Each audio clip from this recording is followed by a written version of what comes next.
There's so many talented receivers in this league that all bring a little something special. But when you look at Cooper Kupp, just what are the traits and the skill sets that kind of set him apart at what he does and allow him to be so productive?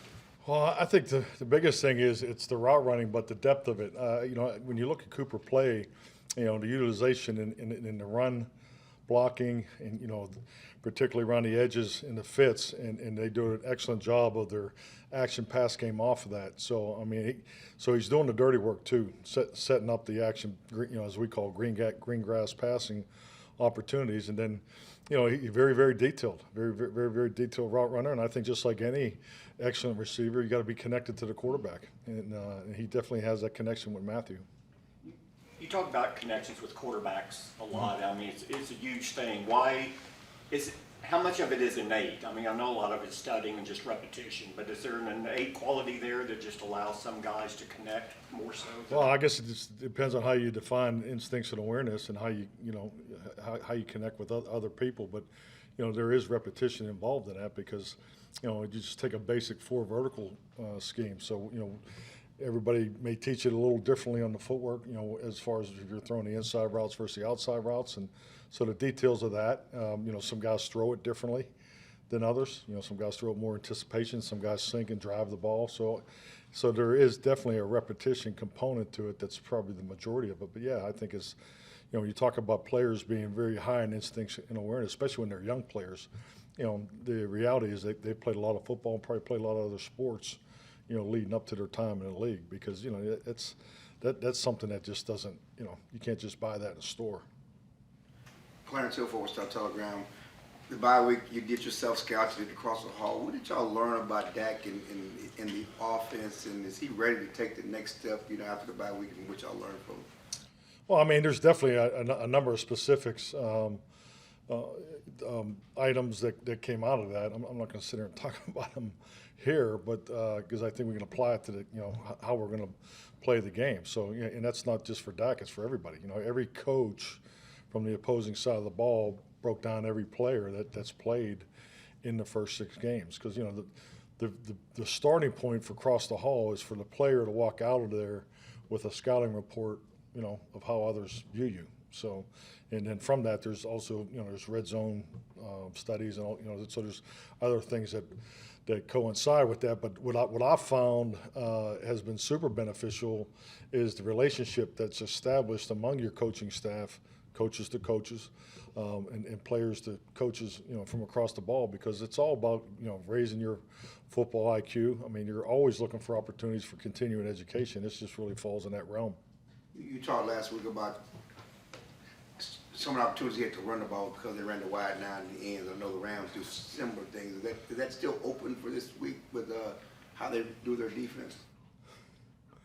2 scheme questions. What's up with you today? That's a scheme question. Yeah. Did you do across the hall yourself, or yourself, Scott? Yeah, they play very similar front variation. You told us that yesterday, so yeah. Well, yeah, but they have a little more front variation than the Chargers. So Raheem's using more scheme than I recall. So, and they're doing something, more things off the alignment of Aaron Donald than they did last year. Obviously, we played him last year.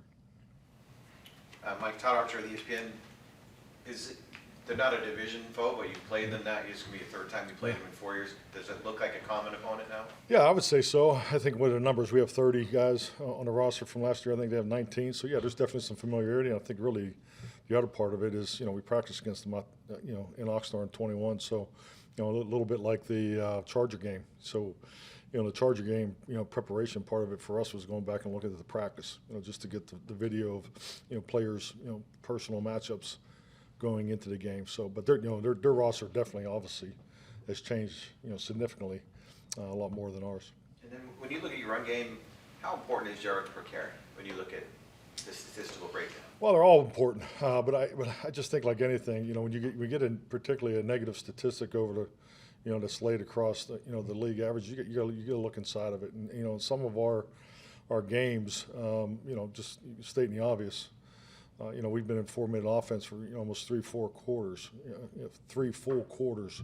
So so you got to look at some of those things, but definitely need to run the ball better in the red zone. I mean, that's the numbers there are not very good. So we look at all those things and just really gear into the why. But to me, statistics is always the light that shines to make sure you're on top of why it's blinking, the wrong color. Michael Gelkin, Dallas Morning News. No offense in the league is more reliant on a single personnel grouping as the Rams are on 11. Yeah.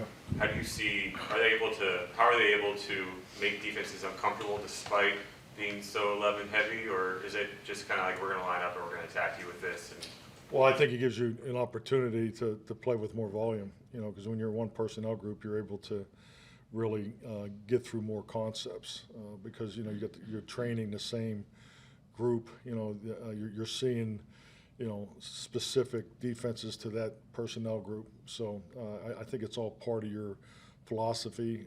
I've always looked at that as far as, what personnel utilization, the roster has always dictated that from my perspective.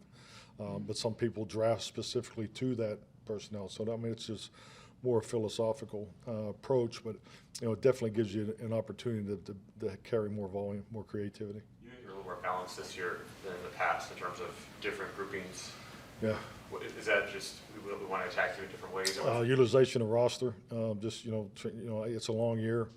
I don't think I learned this early in my head coaching career. You're relying on young players, particularly rookies, to win games in November, December, because that's usually, if you look at the numbers, that's when their opportunities usually come to fruition, and it's too late, if they're not ready. So, I'm always, obviously, you're training to win the game, but I think it's important to use those 48, 49 players each and every week because there is a development component from my perspective in the NFL because it's a long year and it's a young league. And so it's all part of that approach. Ed. Mike Edward, ESPN. We saw in the Chargers game how Dak can affect the offense and create scoring by using his mobility even as a runner. How do you value that at this point in his career and apply it usefully going forward? Well, when I look at the quarterback running, you have called quarterback runs, and then you have the runs that come out of the scramble phase. We've spoken on the scramble phase, time and time again. In the majority of your pass game there is a second phase to every pass play, and and you look at concepts that are very successful in the league. And I learned this back in the early '90s as a quality control coach. I think the average scrambles back then was 4 or 5 a game, and obviously it's probably north of 7 now. So scrambling and quarterbacks making plays with their feet, extending the play. We talk about above the 2.3. It's how we train and how we play. And I think it's not only beneficial for an offensive approach, but we do it in practice too. So it's really good for our defense because with our pass rush and our aggressiveness of our pass rush, if the quarterback can get out of there and extend the play, we obviously got to be very good in our reaction from a coverage called plaster, or the coverage element in that. So to me, it's a big part of the game. And if you just look at big play opportunities, whether it's red zone production, big passes and everything, the scramble drill, the scramble is probably top 3 concept annually in those situations. Rhea Maranthus, SI. Obviously, Cooper Kupp, super elite. But speaking of rookies, what are you seeing out of Puka Nacua and how impressive he's been in his rookie season? You got to be super impressed with him. Especially just the way he took off when Cooper wasn't there too. So it wasn't like he was benefiting from Cooper lining up across from him from day one. But the similarities are scary. Just as far as how they play. But they're both big physical receivers that do all the inline, around the box, things that really help, them benefit in the action pass game. And so I like the way they run the routes. They're aggressive at their breaking points. So 2 fine receivers. Nicole. Nicole Hutchison, Dallas Cowboys media. Coach, what opportunities do you feel like Brandon Cooks will have against the young secondary this week? Well, I mean, we want to get all of our guys opportunities, obviously, but yeah, I mean, Brandon is, something we went into the Charger game and definitely focused on trying to get him more opportunities. So, but yeah, that's why we play the game, and I hope he gets a ton of opportunities. Jaylen Tolbert, obviously he's busy on special teams, as well as working in on offense. When you see a young guy who's doing what he's doing on special teams, does that signal to you that he's ready for more on offense? And do you feel that he's ready for more role? Well, it's definitely part of it. And if we were doing the election for who's taking the biggest second-year jump, I think JT probably be front of the line. So, very, very impressed, with what he's done and what he continues to do. So, he's done a great job in the weight room.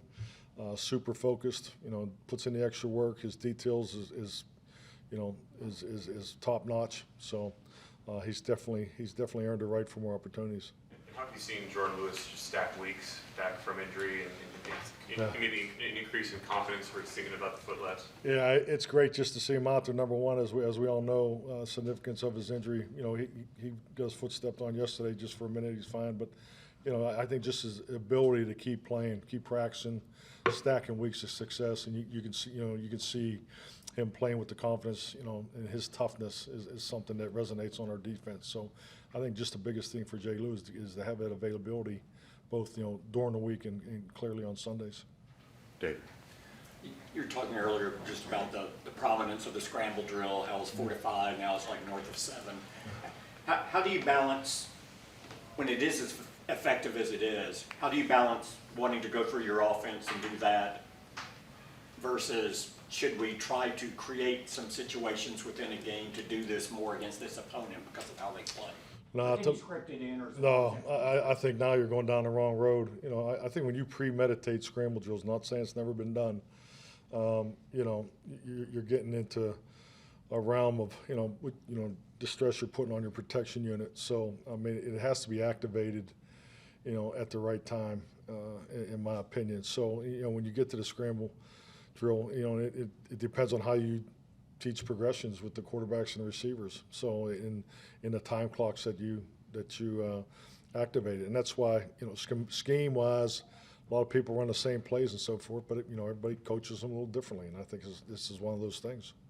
Clarence. Yesterday, I think you may have had the shortest injury report of the year, and when your time was on and he was full, knock on wood. What does that say about your football team right now? We're healthy. Had just come off the bye week's probably the biggest thing, but yeah, I think that's where you want to be, and it's the stress of the medical report. You feel that every week, So and clearly our practice yesterday reflected it. It just on pure GPS numbers, it was the biggest output of the year that we've had. So and I'm looking for another one today. Michael. Tony Pollard, he's had just fewer explosive moments, fewer instances of him just we're seeing that top line speed that he's had over the course of his career. What do you make of that? 6 games, I think those things I think players of Tony's caliber, the cream will come to the top. I do believe that, and I think, but also just stating the obvious, I think he's the featured player there. Last 3 years it was him and Zeke. So I just think job responsibility, the brightness of the light, focused on him, all those things play into that. Nick Harris, DallasCowboys.com. And bad weather weeks like this one, do you look forward to taking advantage of the practice opportunity in the bad weather in case you need it later, or is it more of a negative in your eyes? No, that's a great point. I mean, it was I was told it wasn't going to rain yesterday when we were out there, so that was kind of fun because none of us were dressed for it. But yeah, those are benefits, But we do the wet ball drills, and we do a good job of staying on top of that. But when it happens like that, I do agree. I think it's healthy. I think it's good for everybody. And just being on the other side of it, the heat really affected us. Those last 2 weeks in training camp and how we trained in September.